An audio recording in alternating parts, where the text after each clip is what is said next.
Sweet Project Cars here with cool, trick, and affordable ways for the do-it-yourselfer and simple ways. Now, today we're talking about injectors. First off, what we're doing here is we're taking an empty jug. Now this one's different because I've already done half the mixture in it, just so I can show you. What you're going to do is, I'm sure some of you already use some of these products. How do we come up with this stuff? Trial and error, my friends, trial and error.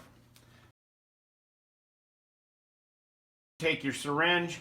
This syringe holds 60 cc's or 2 ounces. You're going to pull 2 ounces up into the tube. Don't pull it out too far. Now the tube is 7 inches long and it holds the amount we want it to hold. So if a little drains out, you're good, because a lot of times up here the air gap will be here, the tube will fill, but it's 7 inches long.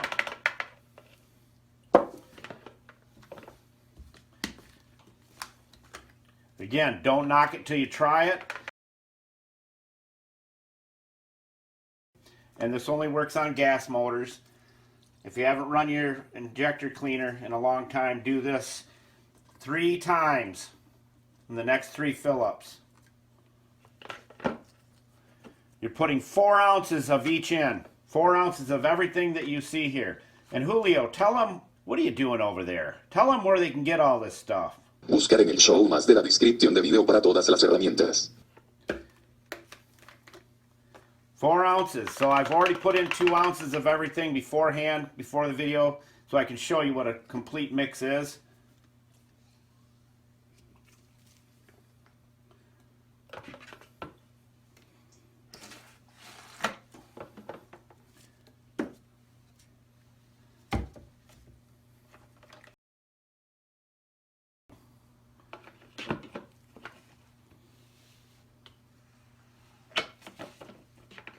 There you go. Now that mixture is ready to go.